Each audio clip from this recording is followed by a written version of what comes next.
बिस्मिल्लाहिर्रहमानिर्रहीम। First year आज हम चैप्टर 1 मेजरमेंट्स के न्यूमेरिकल प्रॉब्लम सॉल्व करेंगे। फर्स्ट प्रॉब्लम है how much distance is covered by light in 1 year when its speed in space is 3 × 10⁸ metre per second. Distance find करना है जो कि लाइट एक ईयर में कवर करेगी, जबकि स्पीड ऑफ लाइट जो है स्पेस में वो 3 × 10⁸ मीटर पर सेकेंड है। तो हम डाटा नोट कर लेते हैं। सबसे पहले उसने क्या कहा है कि how much distance is covered, तो एस फाइंड करना है लाइट इन 1 ईयर, यानी कि टाइम 1 ईयर का है तो इसको हम सेकंड्स में कन्वर्ट कर लेंगे। 1 ईयर एक साल में 365 दिन होते हैं, एक दिन में 24 घंटे, एक घंटे में 60 मिनट और एक मिनट में 60 सेकंड होते हैं। तो इस तरह इनको मल्टीप्लाई करने से 31536,000 सेकंड आता है, यानी कि एक साल में 31536,000 सेकंड होंगे। ये हमने ऐसा यूनिट में इसको कन्वर्ट कर लिया। आपने ये बात याद रखनी है कि जो भी डाटा हमें गिवन हो उस डाटा को आपने एसआई यूनिट में कन्वर्ट कर लेना है। इसके बाद speed in space is 3 × 10⁸ metre per second, तो ये हमें वेलोसिटी गिवन है 3 × 10⁸ मीटर पर सेकेंड की। अब हम इसका सॉल्यूशन स्टार्ट करते हैं।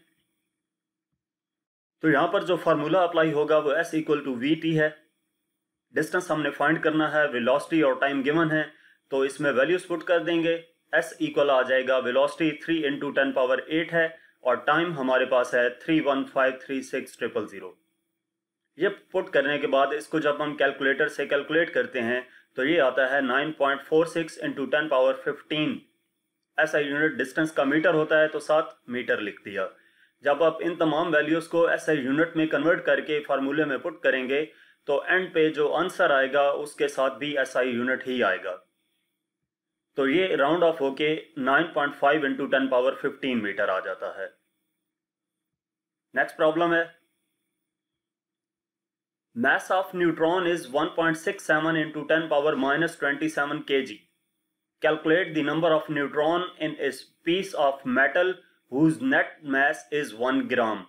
Mass of neutron given है न्यूमेरिकल में, नंबर ऑफ न्यूट्रॉन्स फाइंड करने हैं एक पीस ऑफ मेटल में जिसका नेट मास 1 ग्राम है। तो डाटा में हमें एक चीज गिवन है मास ऑफ न्यूट्रॉन, इसको हम लिख देंगे Mn = 1.67 × 10⁻27 kg। Number of neutrons find करने हैं यानी कि n फाइंड करना है और metal whose net mass is 1 gram, तो मास हमें जो गिवन है, जो नेट मास है वो 1 ग्राम है। इसको भी SI यूनिट केजी में कन्वर्ट कर लेंगे तो 1 डिवाइडेड बाय 1000, ग्राम को किलोग्राम में कन्वर्ट करने के लिए डिवाइडेड बाय 1000 करेंगे 0.001 kg आ जाएगा। अब हम इसका सॉल्यूशन स्टार्ट करते हैं। तो हमारे पास फार्मूला है N = M/Mn। Number of neutrons find करने के लिए जो इसका नेट मास है उसको डिवाइड कर देंगे मास ऑफ न्यूट्रॉन्स से।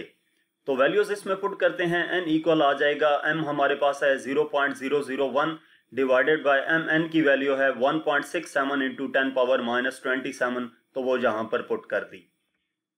इसको हम सिंप्लीफाई करते हैं तो ये N आ जाता है 5.99 × 10⁻3, 10 पावर ये 23 आएगा, 5.99 × 10⁻23 न्यूटन।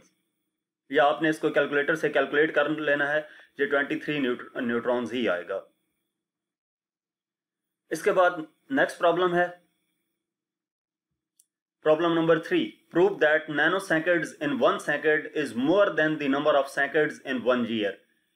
कि नैनो सेकंड्स में एक सेकंड में जितने नैनो सेकंड्स होते हैं वो ज्यादा होते हैं एक साल में जितने एक साल में जितने सेकंड्स होते हैं। यानी कि हमने एक साल को सेकंड्स में कन्वर्ट कर लेना है और एक सेकंड में देख लेना है कि कितने नैनो सेकंड्स होते हैं, तो वहां से हमें आइडिया हो जाएगा कि कौन सा नंबर ज्यादा है।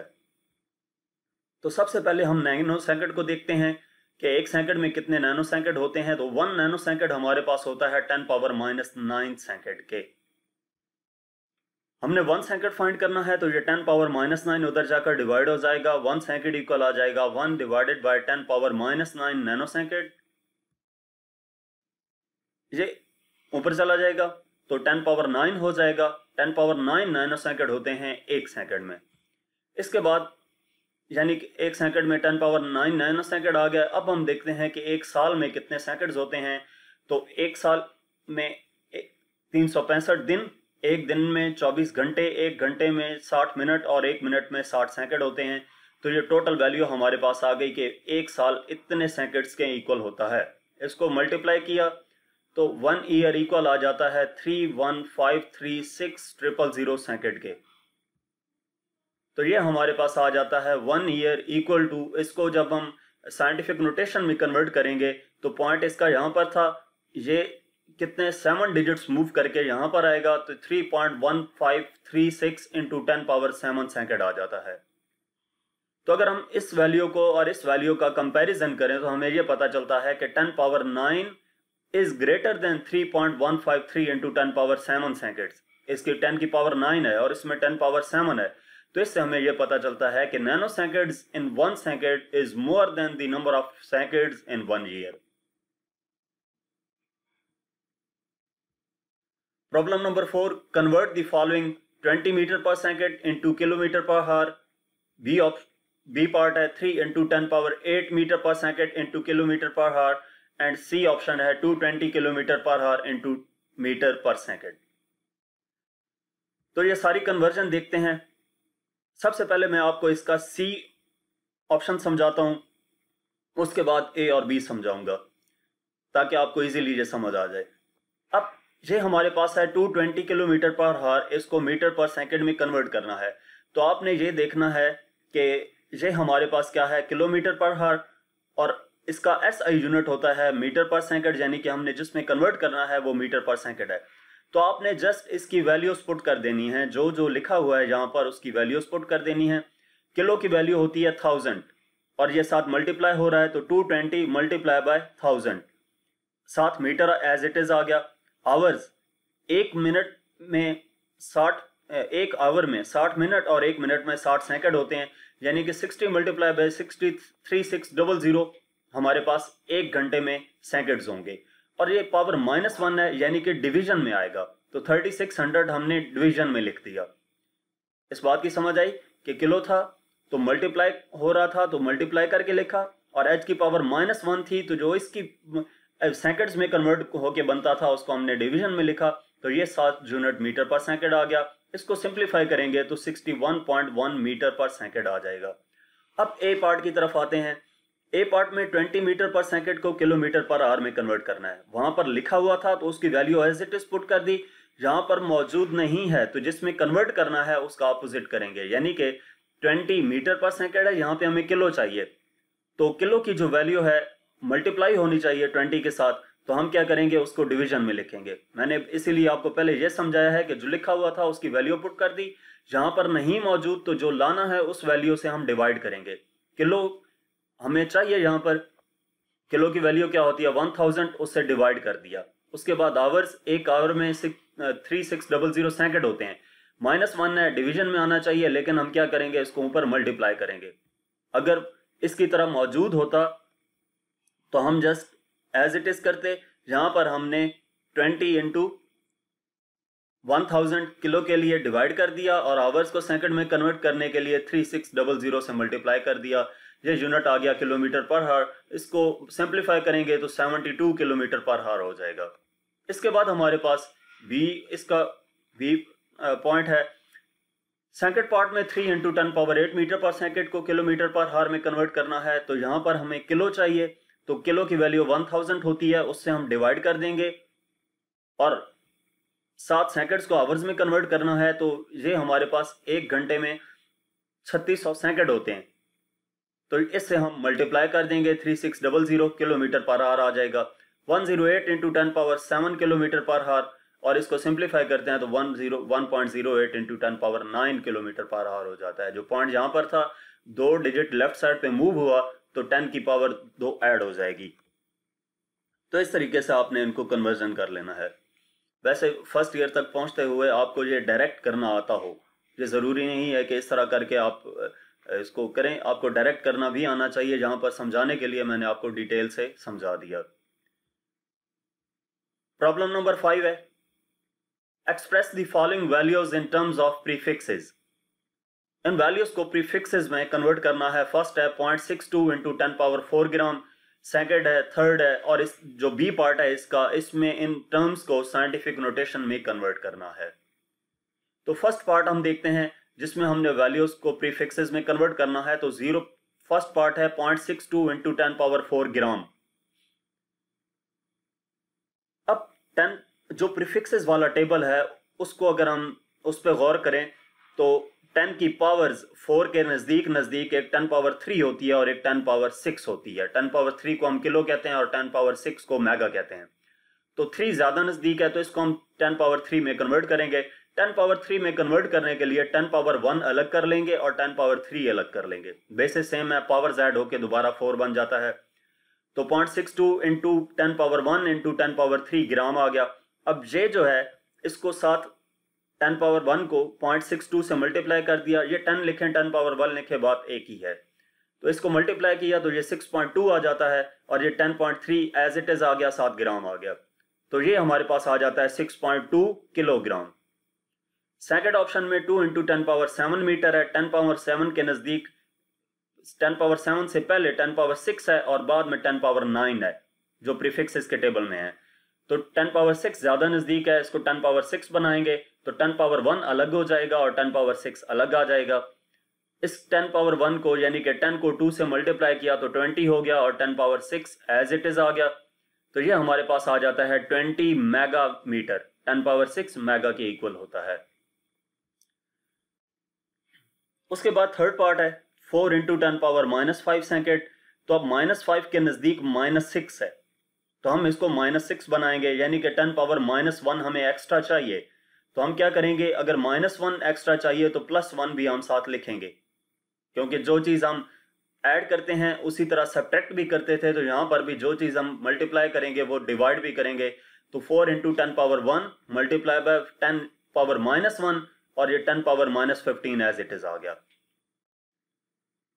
इसको मल्टीप्लाई कर देंगे तो 40 हो जाता है और इसको आपस में मल्टीप्लाई करें तो बेसिस सेम है, पावर्स ऐड होके 10⁻−6 सेकेंड आ जाता है। तो ये बन जाता है 40 माइक्रो सेकेंड।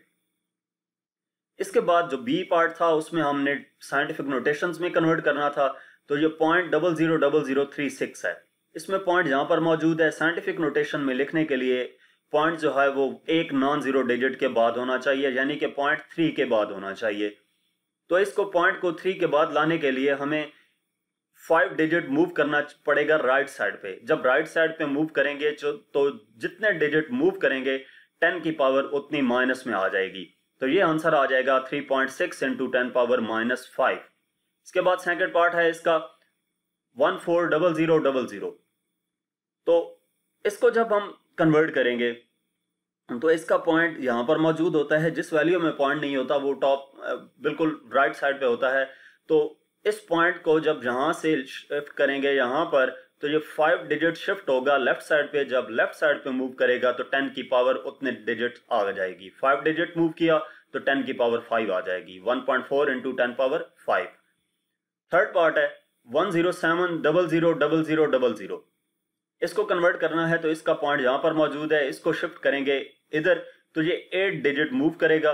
8 डिजिट जब मूव करता है तो 10 की पावर लेफ्ट साइड पे मूव किया तो 10 की पावर प्लस में आएगी, यानी कि 1.07 इंटू 10⁸। इसके बाद हमारे पास न्यूमेरिकल नंबर 6 है। The radius of a rod is 0.24 centimetre. Rod का रेडियस 0.24 सेंटीमीटर है।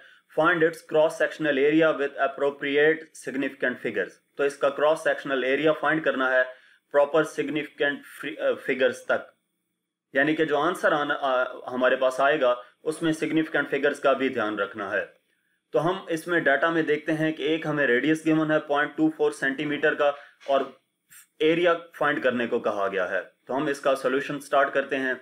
एरिया फाइंड करने के लिए फार्मूला हमारे पास area equal to pi R square है। इसमें हम वैल्यूज पुट करते हैं तो पाई की वैल्यू 3.14 और आर रेडियस जो है 0.24 है, इसका स्क्वायर आ गया। इसके कैलकुलेटर से कैलकुलेट करते हैं तो 0.180864 स्क्वायर सेंटीमीटर आ जाएगा। अब उसने ये कहा था कि इसको अप्रोप्रिएट सिग्निफिकेंट फिगर्स तक कैलकुलेट करना है। तो जब हम वैल्यूज को ऐड करते हैं, सब्ट्रैक्ट करते हैं, मल्टीप्लाई करते हैं या डिवाइड करते हैं, तो एक बात ध्यान में रखनी होती है कि जिन भी वैल्यूज को हम मल्टीप्लाई या डिवाइड कर रहे हैं उसमें जो वैल्यूज हैं, जिस वैल्यू में मिनिमम सिग्निफिकेंट डिजिट्स होंगे, आंसर में भी उतने ही सिग्निफिकेंट डिजिट्स होने चाहिए। जैसे सपोज जो वैल्यूज हम मल्टीप्लाई कर रहे हैं उसमें किसी वैल्यू के मिनिमम सिग्निफिकेंट डिजिट्स 3 हैं, तो फाइनल आंसर में भी सिग्निफिकेंट डिजिट्स 3 होने चाहिए। तो इसको हम राउंड ऑफ कर देंगे तो ये हमारे पास आ जाएगा 0.18 स्क्वायर सेंटीमीटर। ठीक है, इसको राउंड ऑफ करने से ये हमारे पास 0.18 रह जाएगा 2 सिग्निफिकेंट डिजिट्स तक, क्योंकि जो हम मल्टीप्लाई कर रहे थे, जिन वैल्यूज को फॉर्मूले में पुट करके हमने सॉल्व किया, तो मिनिमम 2 डिजिट्स थे, जिन इसके 3 सिग्निफिकेंट डिजिट्स हैं और इसके 2 हैं, तो ये 2 सिग्निफिकेंट डिजिट्स तक आंसर आना चाहिए। तो इसका आंसर 0.18 स्क्वायर सेंटीमीटर है। इसके बाद प्रॉब्लम नंबर 7 है, how many significant figures are there in the given values. कितने सिग्निफिकेंट फिगर्स होंगे इन वैल्यूज में? तो ये हमारे पास A, B, C, D और E 5 पार्ट हैं इसके, तो हर एक में सिग्निफिकेंट फिगर्स की वैल्यूज बतानी है। तो हम अगर फर्स्ट की बात करें तो 32.900 है, इसमें ये 5 सिग्निफिकेंट डिजिट्स होंगे, क्योंकि पॉइंट के बाद राइट साइड पे जितने भी जीरोज होते हैं वो भी सिग्निफिकेंट फिगर्स ही शुमार होते हैं, तो इसमें 5 सिग्निफिकेंट डिजिट्स होंगे। इसकी बात करें तो ये हमारे पास नॉन जीरो डिजिट्स के दरमियान जो जीरोस आए वो भी सिग्निफिकेंट डिजिट्स होते हैं, तो इसमें 4 सिग्निफिकेंट डिजिट्स होंगे। इसमें 2 सिग्निफिकेंट डिजिट्स होंगे, क्योंकि पॉइंट के बाद राइट साइड में जो भी जीरो हों वो सिग्निफिकेंट डिजिट्स ही काउंट किए जाते हैं। इसमें 0.0007 में सिर्फ 1 सिग्निफिकेंट डिजिट्स है, क्योंकि लेफ्ट साइड पे पॉइंट के बाद हम जितने मर्जी जीरोस ऐड करें वो सिग्निफिकेंट डिजिट्स नहीं शुमार किए जाते, तो इसमें सिग्निफिकेंट डिजिट्स 1 होंगे। 2.73 इंटू 10 पावर 6, तो इस जो साइंटिफिक नोटेशन के फॉर्मेट में वैल्यू लिखी होती है उसमें ये पावर छोड़ के 10 की पावर छोड़ के बाकी जो हमारे पास डिजिट्स होते हैं वो सिग्निफिकेंट डिजिट्स कहलाते हैं, तो इसमें 3 सिग्निफिकेंट डिजिट्स होंगे। इसके बाद प्रॉब्लम नंबर 8 है, add the given values 12, 13.5, 15.432, give the answer to correct significant figures. इन वैल्यूज को ऐड करना है और आंसर जो है वो करेक्ट सिग्निफिकेंट फिगर्स तक होना चाहिए। तो हम इनको सिंपली कैलकुलेटर से ऐड कर देते हैं, 12 प्लस 13.5 इंटू प्लस 15.432, तो ये आंसर आ जाता है 40.932। अब जब भी मैंने आपको पहले भी बताया है कि जो वैल्यूज हम ऐड करते हैं, सब्ट्रैक्ट करते हैं, मल्टीप्लाई करते हैं या डिवाइड करते हैं, उनके आंसर में सिग्निफिकेंट फिगर्स का ध्यान रखना होता है। तो जिन वैल्यूज को हम ऐड कर रहे हैं यहाँ पर, उनमें सबसे कम सिग्निफिकेंट डिजिट्स इसमें हैं 2, इसमें 5 हैं, इसमें 3 हैं और इसमें 2 सिग्निफिकेंट डिजिट्स हैं। इसका मतलब है ऐड करने के बाद जो फाइनल आंसर आना चाहिए उसमें भी 2 सिग्निफिकेंट डिजिट्स होने चाहिए। तो इसको हम राउंड ऑफ करते हैं, तो ये राउंड ऑफ करके 2 सिग्निफिकेंट डिजिट्स तक 41 बनता है, तो ये हमारे पास इसका आंसर 41 आएगा। नेक्स्ट हमारे पास प्रॉब्लम नंबर 9 है, verify that the given equation s equal to vit plus at square is dimensionally correct। चाहे ये हाफ at स्क्वायर हो, यानी कि s equal to 1 vit plus 1/2 at square हो, या ये वाली इक्वेशन हो, इन दोनों को हम सेम मेथड से सॉल्व करते हैं, क्योंकि यहाँ पर अगर कांस्टेंट आ भी जाए तो कांस्टेंट का डायमेंशन नहीं होता। हम पहले लेफ्ट हैंड साइड की डायमेंशंस फाइंड करेंगे, फिर राइट हैंड साइड की डायमेंशंस फाइंड करेंगे और देखेंगे कि वो एक दूसरे के इक्वल आती हैं, तो इसका मतलब ये होगा कि इक्वेशन डायमेंशनली करेक्ट होगी। तो हम लेफ्ट हैंड साइड हमारे पास है, डिस्टेंस s के इक्वल है, हम जब इस पे डायमेंशंस अप्लाई करते हैं तो लेफ्ट हैंड साइड की डायमेंशंस डिस्टेंस बेसिकली लेंथ है, तो ये l आ जाती है, इसको इक्वेशन 1 कह दिया। डायमेंशंस क्या होती हैं कि डिस्टेंस के लिए l यूज की जाती है, मास के लिए कैपिटल M यूज की जाती है, टाइम के लिए कैपिटल T, इस तरह बाकी भी हैं, इनको स्क्वायर ब्रैकेट्स में लिख देते हैं, तो ये हमारे पास डायमेंशन का सिंबल बन जाता है। तो अब हम राइट हैंड साइड लेते हैं, राइट हैंड साइड हमारे पास है VIT प्लस AT स्क्वायर। अब इसमें हम डायमेंशंस अप्लाई करते हैं, तो वेलोसिटी की डायमेंशन LT-1 होती है, time as it is T आ गया, प्लस एक्सेलरेशन की डायमेंशंस हमारे पास LT-2 होती है, और T की डायमेंशन ये T स्क्वायर आ जाएगा, T स्क्वायर है तो T स्क्वायर आ गया। इसको हम सिंप्लीफाई कर लेते हैं, तो राइट हैंड साइड की डायमेंशन जो बन जाती है, ये t -1 है, ये मल्टीप्लाई हो रहा है साथ, तो पावर्स ऐड हो जाएंगी, -1 + 1 हो जाएगा, प्लस इसी तरह यहाँ पर l t -2 और ये t का +2 जो था वो इसके साथ आकर ऐड हो गया। अब मजीद उसको सिंप्लीफाई किया तो ये -1 + 1 कैंसिल, t की पावर 0 और किसी भी चीज़ की पावर 0 1 होता है, तो यहाँ पर l रह जाएगा और ये -2 + 2 0, तो यहाँ पर भी l रह जाएगा। तो ये हमारे पास आ जाता है 2l। कांस्टेंट की डायमेंशन नहीं होती तो हमारे पास ये राइट हैंड साइड भी l की इक्वल आ गई। यहाँ से अगर हम देखें तो इक्वेशन 1 जो लेफ्ट हैंड साइड है और राइट हैंड साइड है वो दोनों एक दूसरे के इक्वल हैं, उनकी डायमेंशंस जो हैं वो एक दूसरे के इक्वल हैं। तो इसका मतलब ये हुआ कि जो इक्वेशन है s = VIT + AT², ये डायमेंशनली करेक्ट है। अगर हमारे पास यहाँ पर 1/2 होता तो यहाँ पर डायमेंशंस पुट करते वक्त कांस्टेंट का कोई भी जो कांस्टेंट है उसका डायमेंशन नहीं होता, तो यहाँ पर उसका डायमेंशन हम पुट ना करते तो उसकी डेरिवेशन भी बिल्कुल इसी तरह आती। इसके बाद इस चैप्टर का लास्ट न्यूमेरिकल है problem number 10। The centripetal force F acting on a particle moving uniformly in a circle depends on the mass m of the particle, its velocity v and radius r of the circle।